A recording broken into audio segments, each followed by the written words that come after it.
Hello everyone, welcome to the Chahal academy UPSC prelims environment PYQ series. आज हम यहाँ पे कर रहे हैं यूपीएससी में पूछे हुए, स्पेशली सिविल सर्विसेज एग्जामिनेशन में पूछे हुए 2019 में एनवायरनमेंट के जितने भी क्वेश्चन पूछे गए हैं।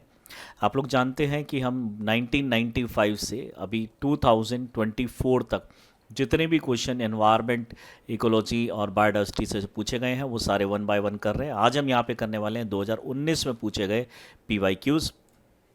आइए बढ़ते हैं, वन बाय वन करके क्वेश्चन करते हैं। फर्स्ट क्वेश्चन की तरफ बढ़ते हैं। Consider the following statement, some species of turtle are herbivores. Turtle आप जानते होंगे एक कैटेगरी है रेप्टाइल्स की, रेप्टाइल्स होते हैं, और टर्टल्स के अंदर में एक कैटेगरी होती है टोर्टोइज। तो टोर्टोइज की अगर हम बात करेंगे तो टोर्टोइज लैंड में रहने वाले ज़्यादातर प्लांट्स एनिमल्स होते हैं ये, और जो टर्टल्स होते हैं प्रॉपरली ज़्यादातर जो टर्टल्स हैं वो हमारे वाटर के अंदर में या फिर बोल सकते हैं ओशियंस के अंदर में रहते हैं। तो कुछ टर्टल हर्बीवोर्स है, करेक्ट स्टेटमेंट है। कुछ फिशेस जो हैं वो हर्बीवोर्स है, this is also correct statement, क्योंकि सम बोला गया है तो वो सही है। Some of the marine mammals वो भी हर्बीवोर्स हैं, ये भी करेक्ट स्टेटमेंट है। Some species of snakes are viviparous, ये भी हमारा स्टेटमेंट करेक्ट है। जैसे कि आपने देखा होगा स्नेक्स जनरली ओवीपेरस होते हैं, यानी वो एग्स देते हैं, लेकिन कुछ एनिमल्स, कुछ स्नेक्स ऐसे भी होंगे डायरेक्ट बर्थ देते हैं ह्यूमन की तरफ में, ह्यूमन जैसे विविपेरस होता है, बिल्कुल वैसे ही। तो चारों स्टेटमेंट अपने आप में सही है, तो D option is actually the correct statement. देख लेते हैं। तो टर्टल जो है हर्बीवोर्स हो सकते हैं, जैसे कि ग्रीन सी टर्टल जो कि सी ग्रासेस और एल्गे को खाते हैं। कुछ फिशेस भी हर्बीवोर्स हो सकती हैं, जैसे कि पैरट फिश होती है, सर्जन फिश हो गए, और कुछ अर्टिकुलर जो कैट फिश होती हैं वो हर्बीवोर्स कैटेगरी में आती हैं। नेक्स्ट, कुछ मैमल्स भी हो सकते हैं इस तरह के, जैसे कि ज़्यादातर जो मैमल्स होते हैं वो कार्निवोर्स है, लेकिन कुछ हर्बीवोर्स हो सकते हैं, जैसे कि डुगोंग हो गया, मैनेटीज़ हो गई, ये सी ग्रासेस को खाते हैं, जो समुद्र में प्रेजेंट होती हैं ग्रासेस, कोस्ट लाइन पे प्रेजेंट होती हैं ग्रासेस। और जो स्नेक्स हैं, कुछ स्नेक्स विविपेरस हो सकते हैं, ज़्यादातर जो है वो अपने एग्स को ले करते हैं, जैसे कि बोआ कॉन्स्ट्रिक्टर है, गार्टर स्नेक है, ये सब विविपेरस हैं जो डायरेक्टली बर्थ देते हैं। तो पहले का जो स्टेटमेंट है डी आंसर इज करेक्ट। बढ़ते हैं सेकंड क्वेश्चन की तरफ में। There was a growing awareness in our country about the importance of the Himalayan nettle, Himalayan nettle girardinia diversifolia, because it is found in the sustainable source of. किसके अंदर में ये पाया जाता है, कहाँ पे इसको यूज़ किया जाता है? डेफिनेटली इस पे आपको याद रखना पड़ेगा। करंट अफेयर में ये जनरली ऐसी चीज़ आपको देखने को मिलेगी, टेक्सटाइल फाइबर्स में इसको यूज़ किया जाता है, तो इसका आंसर डी होगा। हिमालयन नेटल जो है ये एक अटेंशन गेन कर रहा है आज के टाइम पे, टेक्सटाइल फाइबर में इसको बहुत ज़्यादा यूज़ किया जाता है। हिमालय में, उत्तराखंड में, नेपाल, सिक्किम में बहुत ज़्यादा दिखता है। स्ट्रॉन्ग है, कॉटन से भी थोड़ा ज़्यादा स्ट्रॉन्ग है, उससे अच्छा फाइबर है। नेचुरली एंटी माइक्रोबियल भी है, अगर इसको हम पहनेंगे तो माइक्रोब्स के अटैक होने का चांसेस भी कम हो जाते हैं। इको फ्रेंडली भी है, टेक्सटाइल ड्रॉप्स और हैंडीक्राफ्ट बनाने में यूज़ किया जाता है, बट ये है कि इसकी क्वांटिटी उतना नहीं होती, जिस वजह से इस वजह से बहुत ज़्यादा मार्केट में आपको ये नहीं दिखाई देगा। नेपाल और इंडिया में काफ़ी ज़्यादा इसको यूज़ किया जाता है क्लोथ्स, बैग्स और मैट्स वगैरह बनाने में। तो इसका जो आंसर होगा सेकंड का डी आंसर इज करेक्ट। बढ़ते हैं थर्ड क्वेश्चन की तरफ में। पूछा गया which of the following pair are correct. ये वाइल्ड लाइफ क्या दिया हुआ और ये उनके नेचुरल हैबिटाट्स दिए, कहाँ पे ये मिलते हैं। तो इसके अंदर में अगर हम देखेंगे तो पूछा गया ब्लू फाइंड मशीर, ये कौन सी रिवर में मिलता है? बिल्कुल सही है, कावेरी रिवर में। इरावड़ी डॉल्फिन, इरावड़ी अगर आप जानेंगे तो इरावड़ी एक्चुअली में एक रिवर भी है जो कि म्यांमार के अंदर में है, और आसपास के रीजन में गंगा में भी इरावड़ी डॉल्फिन मिलती है, लेकिन जो चंबल रिवर है ये एमपी के पास में है, तो डेफिनेटली ये यमुना रिवर की एक ट्रिब्यूटरी है, यहाँ पे आपको ये नहीं मिलेगा, ये आपको याद रखना पड़ेगा। रस्टी स्पॉटेड कैट्स जो होती हैं ईस्टर्न घाट्स में, this is also the correct. ये दोनों रॉन्ग हो जाएंगे, एक रॉन्ग हो जाएगा, दोनों करेक्ट हैं। C answer is the correct answer. देख लेते हैं। ब्लू फाइंड मशीर जो है ये एक फ्रेश वाटर फिश है जो कि कावेरी में मिलेगी। इरावड़ी डॉल्फिन जो है चंबल रिवर में नहीं मिलेगी। इरावड़ी डॉल्फिन जैसे मैंने बताया म्यांमार, मैकोंग रिवर और चिलिका लेक यहाँ पे हमें दिख सकती है, चंबल रिवर में ये नहीं दिखाई देती है। रस्टी स्पॉटेड कैट्स जो हैं हमारे पास ये ईस्टर्न घाट में मिलती है, और definitely this statement is also correct. तो थर्ड का सी आंसर इज करेक्ट। बढ़ते हैं फोर्थ क्वेश्चन की तरफ में। Consider the following statements, Asiatic lion is naturally found in India only, definitely ये आज के टाइम पे अगर आप देखोगे तो इंडिया में ही मिल रहे हैं। डबल हम्प्ड कैमल जो होते हैं naturally found in India, India में मिल सकते हैं लेकिन नेचुरली फाउंड इंडिया में नहीं है, अरब कंट्रीज़ में आपको दिखाई देंगे, तो ये रॉन्ग स्टेटमेंट हो जाता है। One horn rhinoceros is naturally found in India only. अब ये जो स्टेटमेंट है थोड़ा सा आप बोल सकते हैं इसके अंदर में थोड़ा सा डिस्प्यूट है। इंडिया में आज के टाइम पे इंडिया में ही मिल रहे हैं, लेकिन naturally found in the India only, only की वजह से स्टेटमेंट ये रॉन्ग हो जाएगा। दूसरे एरिया में भी हमें दिखाई दे सकते हैं, तो ये स्टेटमेंट जो है यहाँ पे ये भी रॉन्ग हो जाता है। स्टेटमेंट करेक्ट पूछा गया तो first only is the correct answer. तो एशियाटिक लायन जो है पैंथेरा लियो पर्सिका जिसको हम बोलते हैं, ये इंडिया में मिलता है। गिर फॉरेस्ट गुजरात के अंदर में। डबल हम्प्ड कैमल जो है वो हमें दूसरे रीजन में भी दिखाई दे सकता है, जैसे कि सेंट्रल एशियन कंट्रीज़ हो गई, मंगोलिया, चाइना के अंदर में। ऐसे ही हमें अगर देखा जाए तो वन हॉर्न राइनोसिरस जो है नेपाल और भूटान रीजन में भी दिख सकता है। अदरवाइज़ ये आप जानते होंगे काजीरंगा नेशनल पार्क इसी पर्टिकुलर एनिमल के लिए फेमस है। तो काजीरंगा नेशनल पार्क भी है और इस एनिमल को प्रोटेक्ट करने के लिए काजीरंगा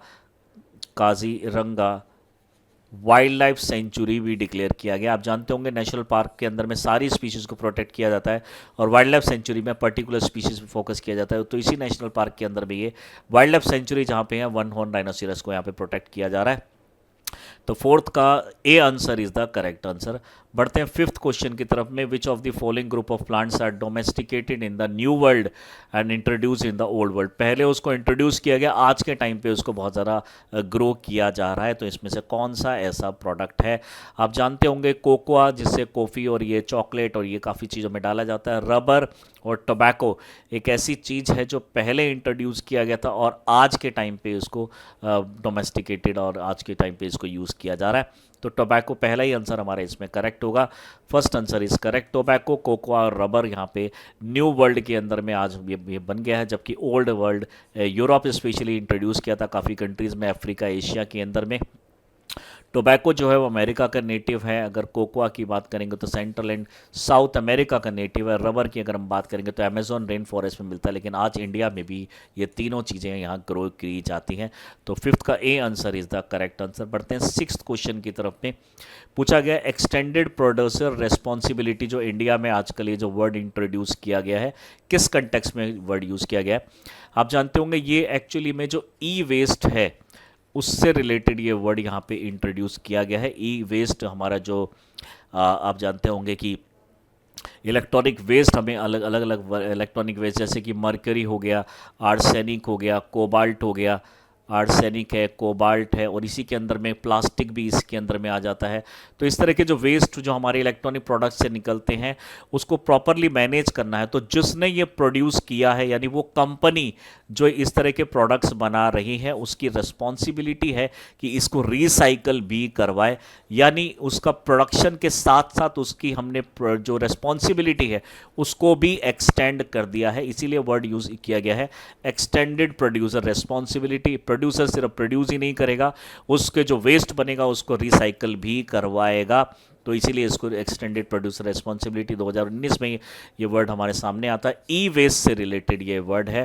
डेफिनेटली ये उस टाइम पे करंट अफेयर में था, तो आपको ये जानना चाहिए।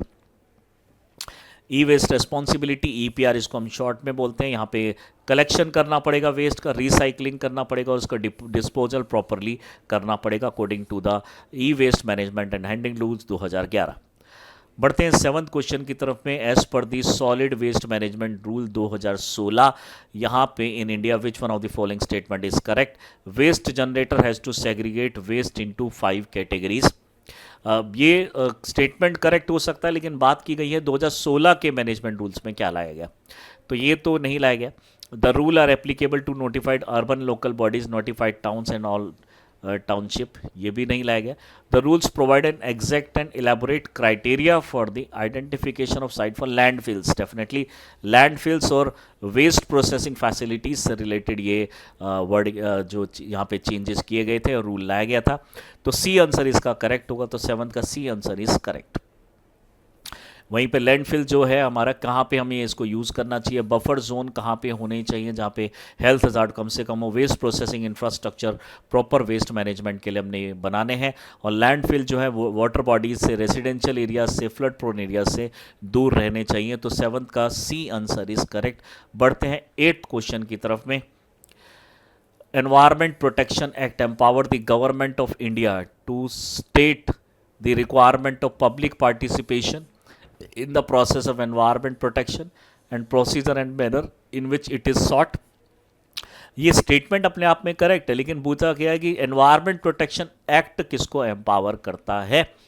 यहाँ पे अगर हम बात करेंगे तो it lay down the standard for emission और discharge of the environmental pollution from the various sources से ये हटाना, ये इसका करेक्ट मतलब है।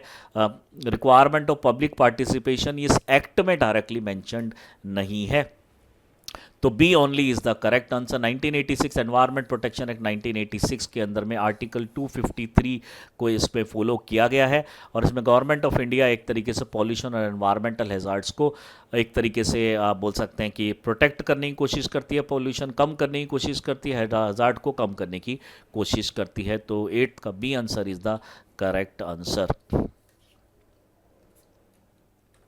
बढ़ते हैं 9th क्वेश्चन की तरफ में। In India the use of carbofuran, methyl parathion और फोरेट्स एंड ट्राइजोफॉस, ये जो वर्ड है ये कहाँ पे और ये चीज़ें कहाँ पे यूज़ की जाती हैं। अब ये जो चीज़ें हम यूज़ करने वाले हैं या यूज़ करते हैं पेस्टिसाइड्स में, एग्रीकल्चर के अंदर में, तो ये यहाँ पे हम देख पा रहे हैं। तो डायरेक्टली इसमें आपको याद रखना है, कुछ अगर आपने पहले पढ़ा हुआ है, अगर आप करंट अफेयर अगर स्ट्रॉन्ग कर लेते हैं तो आपको ये ऐसी प्रॉब्लम्स नहीं आएंगी, क्योंकि आप जानते हैं कि एनवायरनमेंट के अंदर में, एनवायरनमेंट इकोलॉजी और बायोडाइवर्सिटी के अंदर में, बायोडाइवर्सिटी और इकोलॉजी के अंदर में स्टेटिक पार्ट हमारा इकोलॉजी है, बाकी बायोडाइवर्सिटी भी काफ़ी स्टेटिक है, लेकिन इसमें करंट अफेयर और इन दोनों में करंट अफेयर का एक बहुत बड़ा रोल है। बेसिक क्लासेस करने के बाद में, तो क्लासेस टीचर पढ़ाते हैं आपको, वो करने के बाद में आपको करंट अफेयर बस पूरे साल के अपडेट करने हैं, और क्लासेस करने के बाद में एकदम से आपको समझ में आ जाएगा कि ये टॉपिक किससे रिलेटेड और क्या आपको अपडेट करना है, क्या उसमें नोट डाउन करना है। तो अगर आप 1 साल तक ऐसा करते रहते हैं तो आपका ये प्रॉब्लम नहीं आने वाली है, इजीली आप कोई भी क्वेश्चन को कर सकते हैं। तो 9th का ए आंसर इज करेक्ट। बढ़ते हैं, यानी इसको पहले देख लेते हैं। कार्बोफुरान जो है ये एक बैन किया गया बहुत सारी कंट्रीज़ के अंदर में। मैं जो मिथाइल पैराथियोन है, हाईली टॉक्सिक ऑर्गेनोफॉस्फेट इंसेक्टिसाइड है, जो कि कॉटन, राइस और वेजिटेबल की उसमें यूज़ किया जाता है। फोरेट्स जो हैं ये मोस्ट टॉक्सिक ऑर्गेनोफोसेट्स पेस्टिसाइड्स है, जो कि शुगर केन और वीट के प्रोडक्शन में यूज़ किया जाता है। ट्राइजोफोस जो भी है ये दोबारा से फिर पेस्टिसाइड है, जो कि पेस्ट को कंट्रोल करने में कॉटन और पैडी क्रॉप्स में यूज़ किया जाता है। तो ये सारे पेस्टिसाइड के कैटेगरीज हैं। तो 9th का A answer is correct answer. बढ़ते हैं 10th क्वेश्चन की तरफ में। Why is there a great concern about the microbeads that are released into the environment? Microbeads वो सभी छोटे छोटे पार्टिकल्स हैं जो प्लास्टिक की फॉर्म में या दूसरी फॉर्म में हमारे एनवायरनमेंट में जाती हैं, क्योंकि हम बहुत सारे इस तरह के पार्टिकल्स आजकल यूज़ कर रहे हैं अलग अलग प्रोडक्ट्स के अंदर में। आप अगर देखेंगे तो चाहे आप वॉल के ऊपर में जो पेंट हुआ है हमारा, या फिर हमारे आसपास के जो एब्रेसिव मटेरियल, जैसे अब्रेजन के लिए जो हमें चाहिए होता है, एब्रेजन के लिए चाहिए होता है, या फिर आप बोल सकते हैं कि इंसुलेटर की तरह में हमें काम आते हैं, या फिर आप देख रहे हैं कि हम इसको कभी डिज़ाइनिंग में इसको कई बार यूज़ किया जाता है, टेक्सटाइल्स में इसको यूज़ किया जाता है। तो नैनो पार्टिकल्स हम बहुत ज़्यादा यूज़ कर रहे हैं, और उन्हीं में जो बहुत छोटे पार्टिकल्स होते हैं उनको हम जनरली यहाँ पे माइक्रोबीड्स बोल रहे हैं। स्पेशली जब ये माइक्रोबीड धीरे धीरे करके समुद्र में पहुँच जाते हैं, पहले हमारे ड्रेनेज सिस्टम में एंटर करेंगे, ड्रेनेज सिस्टम से रिवर्स में एंटर करेंगे, रिवर से फिर वो एंटर करेंगे समुद्र में, और जो हमारे एनिमल्स हैं, मैराइन इकोसिस्टम है, जब वो उसको कंज्यूम करते हैं तो उनके गिल्स वगैरह में, स्पेशली फिशेस के गिल्स में ये माइक्रोबीड्स अटक जाते हैं, जिसकी वजह से उनकी डेथ भी हो जाती है। तो they are consider harmful to the marine ecosystem. पहले ही ऑप्शन में हमारा यस डायरेक्ट मिलेगा आपको। They are considered to cause skin cancer in children. They are small enough to be absorbed by the plant. They are often found in the food adulterant में use किया जाता है. हालांकि अगर देखा जाएगा तो ये चारों के चारों स्टेटमेंट यहाँ पे करेक्ट हैं, लेकिन जिस कंटेक्स्ट में ये पूछा गया है कि एनवायरनमेंट में रिलीज होता है और ये ऐसे, तो हम मैराइन इकोसिस्टम इससे सबसे बेस्ट आपको आंसर दिखाई देगा, जो कि सबसे ज़्यादा होता है. तो 10th में अगर देखेंगे तो इसका A answer is the correct answer. 5 mm से कम वाले जितने भी हमारे टाइनी प्लास्टिक के पार्टिकल्स हैं, जैसे कि स्क्रबर आपने यूज़ किया होगा, जो स्क्रबर होता है उसके अंदर में जो स्क्रबिंग के लिए वो दिखाते हैं कि ऑरेंज की पील उन्होंने यूज़ किया है, या फिर लेमन की पील उन्होंने यूज़ किया है, या फिर पपाया उन्होंने यूज़ किया, जबकि ऐसा कुछ नहीं होता है. ज़्यादातर कंपनीज, बहुत कम ही कंपनीज है जो एक्चुअली में इनके पीलिंग्स यूज़ कर रही हैं. कुछ ज़्यादातर कंपनी जो वो डायरेक्टली प्लास्टिक यूज़ करती हैं, सिर्फ उसमें उसका फ्लेवर आएगा, स्मेल आएगी, लेकिन एक्चुअली में वो प्लास्टिक होगा, या कोई लेमन, पपाया या ऑरेंज नहीं होगा. तो फेस स्क्रबर में यूज़ किया जाता है, बॉडी वॉश में यूज़ किया जाता है. टूथपेस्ट में भी आपने कभी कभी देखा होगा कि कई बार जो टूथब्रश के ऐड आते हैं या टूथपेस्ट के ऐड आते हैं, उसमें वो इस तरीके से वो जो अपना पेस्ट दिखाते हैं इसके ऊपर में. इस पेस्ट के अंदर में बहुत छोटे छोटे छोटे छोटे पार्टिकल्स दिखाते थे, आजकल वो नहीं दिखाते हैं, वो छोटे प्लास्टिक के पार्टिकल्स होते थे. आप सोचिए टूथपेस्ट तो हम जनरली बॉडी में कई बार कंज्यूम कर लेते हैं, हमारी बॉडी में चला जाता है जब भी हम ब्रश करते हैं, तो कितना ज़्यादा हमारी बॉडी में प्लास्टिक पहुंचता होगा.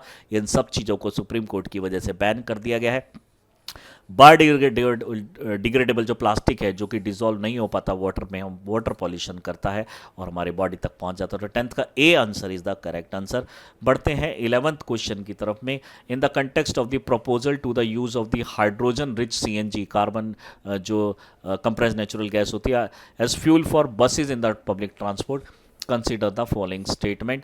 हाइड्रोजन रिच सीएनजी, यानी सीएनजी गैस है, हाइड्रोजन एक अलग गैस है, हाइड्रोजन अलग है, तो इन दोनों को मिक्सचर यहाँ पे यूज़ करने की जो बात चल रही है, उससे रिलेटेड नीचे दी गई स्टेटमेंट में से कौन सा स्टेटमेंट करेक्ट होगा, देखते हैं. The main advantage of use of HCNG is the elimination of the carbon monoxide emission. Okay, second statement की अगर हम बात करेंगे तो यहाँ पे is as a use as a fuel reduce carbon dioxide and hydrogen emission. Definitely this statement is correct. Hydrogen up to 1/5 by volume and labeled with CNG as fuel for buses. Definitely अब hydrogen का 1/5 वाला part हमें use करना और बाकी 4/5 जो part है CNG का यूज़ करना, ये इसका स्टेटमेंट भी करेक्ट है. Hydrogen CNG makes the fuel less expensive than CNG. Definitely अब इसमें हाइड्रोजन भी लगाया जा रहा है, तो सिर्फ ऐसे फ्यूल ही चेंज नहीं करना पड़ रहा है, हमें व्हीकल में इंजन भी चेंज करना पड़ेगा. और इंजन में गास्केट्स, मशीन, अंदर की जो इंटरनल प्लेन लाइनिंग्स होती है, पिस्टन होता है, उनके जो मेटल्स होते हैं वो सब चेंज करना पड़ेगा. तो डेफिनेटली जो एक्सपेंसिव तो कम नहीं होने वाला है, ज़्यादा एक्सपेंसिव होगा. तो ये भी स्टेटमेंट रोइंग हो जाता है. और ये सिर्फ is the elimination of the carbon monoxide emission made advantage तो नहीं है, एडवांटेज है लेकिन मेन एडवांटेज नहीं है, याद रखिएगा. तो second and third B option is the correct answer.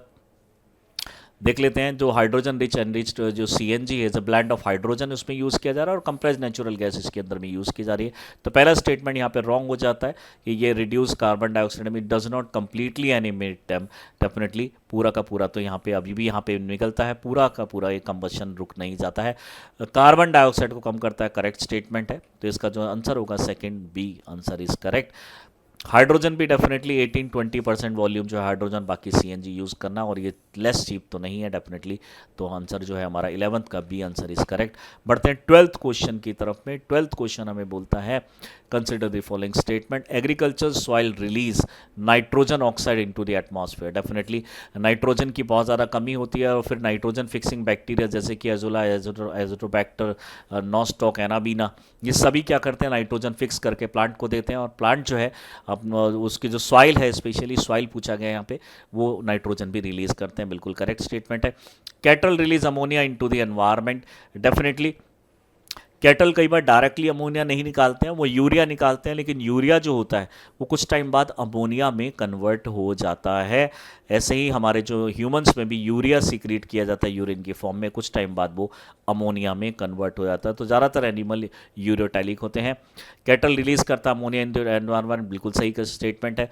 Poultry industry releases reactive nitrogen compound into the environment. Poultry industry definitely, जहाँ पे ये जो आप देख सकते हैं बर्ड्स वगैरह को जनरली रखते हैं पोल्ट्री में, जो जनरली खाया जाता है चिकन और ये, तो वहाँ पे, और उनके एग्स वगैरह के लिए भी उनको रखा जाता है, तो वहाँ पे नाइट्रोजन सीक्रेट होते हैं। जब उनके फेसेस के अंदर में होगा तो डेफिनेटली एनवायरनमेंट में रिलीज होगा ही होगा। तो D answer is the correct statement 1, 2 and 3।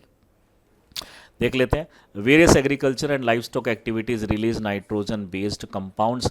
First statement जो है हमारे पास वो भी करेक्ट होता है। अब जो नाइट्रोजन ऑक्साइड से नाइट्रोजन साइकिल अगर आपने पढ़ा है तो आप इजीली कर सकते हैं। नाइट्राइट, नाइट्राइड्स और नाइट्रोजन डाइऑक्साइड्स ये सब हमें मिलते हैं। Nitrous oxide is a potent green house gas भी है।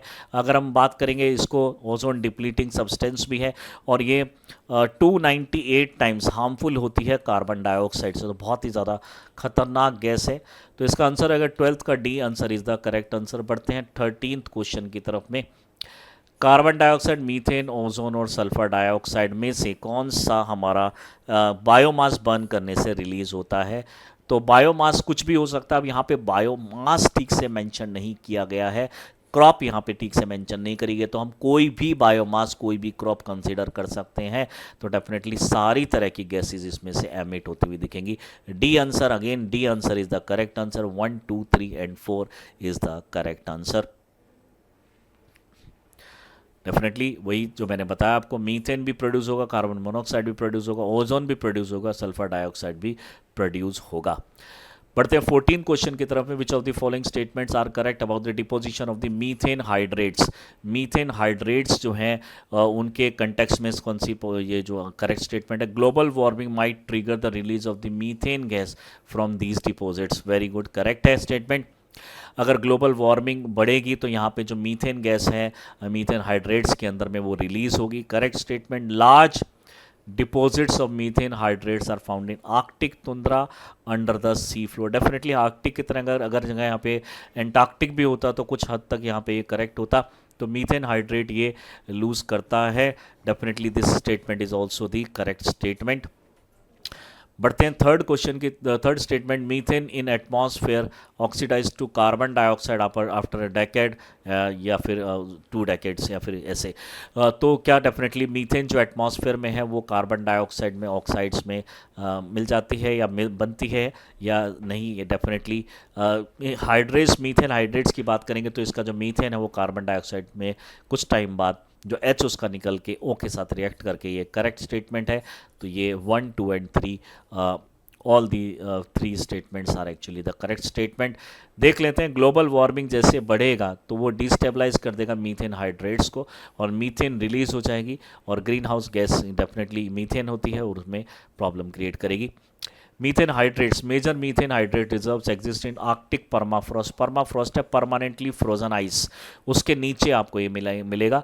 Continental shelf sediments under the ocean, this statement is correct. Methane in the atmosphere is oxidise to carbon dioxide after decade और 2, बिल्कुल सही। CH4 remain in the atmosphere for 10 to 12 year because it is oxidise to CO2, और carbon water vapour जो है उसमें release होगा through chemical reaction with the hydroxyl radical that is OH negative ions. तो 14 का D answer is the correct statement. 15 को देखते हैं। Consider the following as per the law. The CAMPA के बारे में पूछा गया। Compensatory afforestation fund and management planning authority exist at both state and the national level में ये प्रेजेंट होता है। डेफिनेटली आप जानते होंगे कि जब भी फॉरेस्ट लैंड को किसी कंपनी, ये मान लीजिए पूरा फॉरेस्ट है, किसी कंपनी को कुछ उस पर पार्ट देना है तो उसके लिए कंपनी की ड्यूटी बनती है, और कंपनी को एक फंड देना पड़ता है गवर्नमेंट ऑफ इंडिया को कैंपा के अंडर में, कंपेंसेटरी एफॉरेस्टेशन फंड। प्लस में इसी एरिया के बराबर दूसरे एरिया में फॉरेस्ट भी ग्रो करवाने के लिए लैंड देना पड़ता है गवर्नमेंट को। तो जो लैंड आपने, जितनी लैंड यहाँ पे ली है, अगर सेम फर्टिलिटी की लैंड दूसरी जगह आप प्रोवाइड करेंगे तो सेम अमाउंट के फॉरेस्ट ग्रो करने पड़ेंगे। लेकिन अगर कम फर्टिलिटी वाले लैंड में अगर आपने ये प्रोवाइड किया है गवर्नमेंट को, तो आपको इससे डबल एरिया में प्रोवाइड करना पड़ेगा। यानी अगर फर्टिलिटी सेम है तो सेम अमाउंट का एरिया में फॉरेस्ट ग्रो करना है, फर्टिलिटी अगर कम है तो आपको डबल फॉरेस्ट ग्रो करके देने पड़ेंगे गवर्नमेंट को। ये कंपनी की ड्यूटी होती है अंडर द कैंपा। तो फर्स्ट स्टेटमेंट हमें यहाँ जो दिखाई दे रहा है that is the correct statement. बढ़ते हैं सेकंड स्टेटमेंट की तरफ। People participation is mandatory in the Campa carried under the compensatory afforestation act 2016। People participation यहाँ पे नहीं है, यहाँ पे अगर कंपनी पार्टिसिपेशन है, इंडस्ट्री पार्टिसिपेशन होता तो फिर भी ये करेक्ट स्टेटमेंट होता। तो सेकंड स्टेटमेंट यहाँ पे रॉन्ग हो जाता है। तो टोटल देखेंगे तो ए answer is the correct answer. तो जैसे मैंने बताया, जो कंपेंसेटरी एफोरेस्ट फंड 2016 है, establish the Campa and state Campa दोनों ये प्रोड्यूस किया गया। अथॉरिटी इंश्योर प्रॉपर प्लानिंग होनी चाहिए, मॉनिटरिंग होनी चाहिए एफोरेस्टेशन एक्टिविटीज़ की। जो भी फॉरेस्ट ग्रो किया जा रहा है वो 3 साल तक तो कम से कम उसकी केयर बहुत ज़्यादा करनी पड़ेगी, और जब वो ग्रो कर जाएगा तब वो कंपनी जो है एक तरीके से वो फॉरेस्ट को गवर्नमेंट ऑफ इंडिया को सौंप देगी। अब डायरेक्टली यहाँ पे गवर्नमेंट ऑफ इंडिया काम नहीं करेगी, तो गवर्नमेंट ऑफ स्टेट के थ्रू वो सारी चीज़ें एक्वायर की जाती हैं। तो 15 का A answer is the correct answer. बढ़ते हैं 16th क्वेश्चन की तरफ में। 16th क्वेश्चन पूछता है, under Ramsar convention it is mandatory on the part of the government of India to protect and conserve all the wetlands in the territory of the India. अब ये statement जो है थोड़ा सा डिस्प्यूटेबल है, all की वजह से यहाँ पे रॉन्ग हो जाता है। आप जानते होंगे पूरे इंडिया में 1,25,000 से ज़्यादा वेटलैंड्स हैं। इन्हीं वेटलैंड्स में से 86 वेटलैंड जो है वो रामसर के अंदर में आती हैं, और इसके अंदर में से 2 वेटलैंड जो हैं वो मॉन्ट्रेक्स रिकॉर्ड के अंदर में आती है, Keoladeo national park and Loktak lake. Keoladeo and Loktak lake ये दोनों मॉन्ट्रेक्स रिकॉर्ड का मतलब है जिनका बहुत ज़्यादा डिग्रेडेशन हो रहा है, बहुत जल्दी खत्म हो सकती हैं, उनको और एक्स्ट्रा लेवल की प्रोटेक्शन दी जा रही है मॉन्ट्रेक्स में। तो 1,25,000 से ज़्यादा जो वेटलैंड है उसमें से 86 ही सिर्फ रामसर के अंदर में आती है, और ये ऑल की वजह से स्टेटमेंट यहाँ पे रॉन्ग हो जाता है। सेकेंड स्टेटमेंट है, the wetland conservation and management rule 2010 were framed by the government of India based on the recommendation of the Ramsar convention. Definitely हम उनको फॉलो कर रहे हैं। The Wetland Conservation and Management Rule 2010 also encompasses the drainage area or the जो catchment areas of the wetland as determined by the authority. Definitely this statement is also correct. तो दोनों ही statement यहाँ पे correct हो जाती है, but पहला all की वजह से यहाँ पे wrong हो जाता है। अगर 86 या फिर रामसर लिखा होता तो ये शायद statement correct होता। तो B answer is the correct answer, second and third। देख लेते हैं, Ramsar convention emphasises the importance of the conserving wetlands of international importance but it does not mandate the protection of all the wetlands. Okay, convention जो इसको cover नहीं कर रहा है, फिर उसकी प्रोटेक्शन कैसे होगी? वो खुद गवर्नमेंट ऑफ इंडिया अपने एफर्ट्स उसमें डालती है, लेकिन जो 86 है उसमें रामसर के रूल्स एंड रेगुलेशंस को हमें फॉलो करना पड़ता है।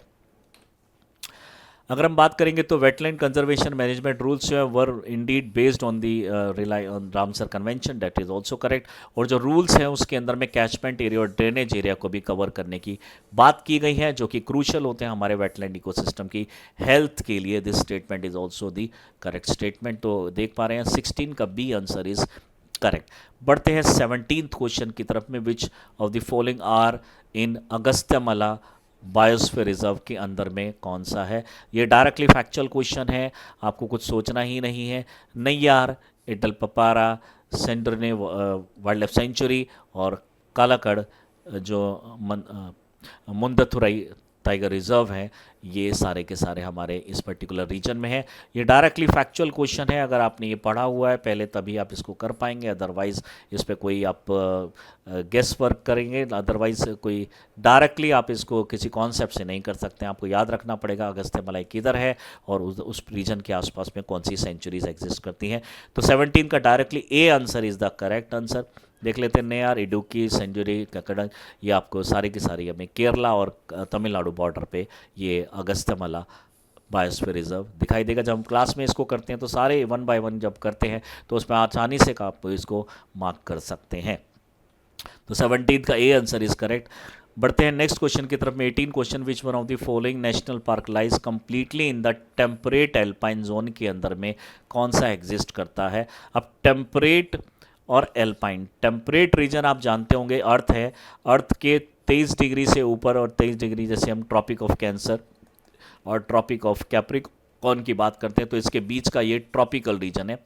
उससे ऊपर लगभग 35-40 तक इस पर्टिकुलर को हम बोलते हैं टेम्परेट रीजन।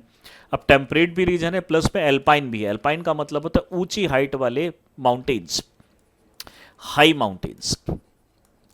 अब बोला गया कि कौन सा हाई माउंटेन और टेम्परेट रीजन में लाई करता है, मानस, नमदफा, न्योरा या फिर valley of the flower national park. Valley of the flower national park आप जानते होंगे कहाँ पे एग्जिस्ट करता है, तो इसका आंसर डायरेक्टली डी है, क्योंकि यही बहुत ज़्यादा ऊंची चोटियों के अंदर में हमें मिलेगा। सो वैली ऑफ फ्लावर अगर हम देखेंगे नेशनल पार्क उत्तराखंड के अंदर में दिखेगा, हिमालय की चोटियों के अंदर में, और बहुत ही ऊंचे पहाड़ यहाँ पे मिलेंगे। 3300 से लेकर 6750 मीटर तक ये आपके हाइट के टेम्परेट अल्पाइन जोन्स में ये मिलता है। और यहाँ पे the park is famous for इस वाइब्रेंट वाइल्ड फ्लावर मेडो। मेडो मतलब बहुत बड़ा जो ग्राउंड होता है जहाँ पे ग्रासलैंड्स वगैरह होती है, Bloom during the summer months, and UNESCO world heritage site भी है। अगर आप WIINVIS.NIC.in पे अगर विजिट करेंगे तो आपको डायरेक्टली उसके अंदर में वर्ल्ड हेरिटेज साइट्स जो हैं हमारी वो आपको डायरेक्टली मिल जाएंगी, और उनको अगर क्लिक करेंगे डायरेक्टली आपको ये सामने ही वर्ड मिलेगा कि कौन से रीजन में है और कौन सी कैटेगरी में आता है। तो ये थे हमारे 2019 में पूछे गए यूपीएससी सीएससी के एनवायरनमेंट के क्वेश्चंस। अब हम मिलते हैं आपको 2020 के जो क्वेश्चंस हैं उनको हम नेक्स्ट टाइम इसको करेंगे। तब तक के लिए थैंक यू।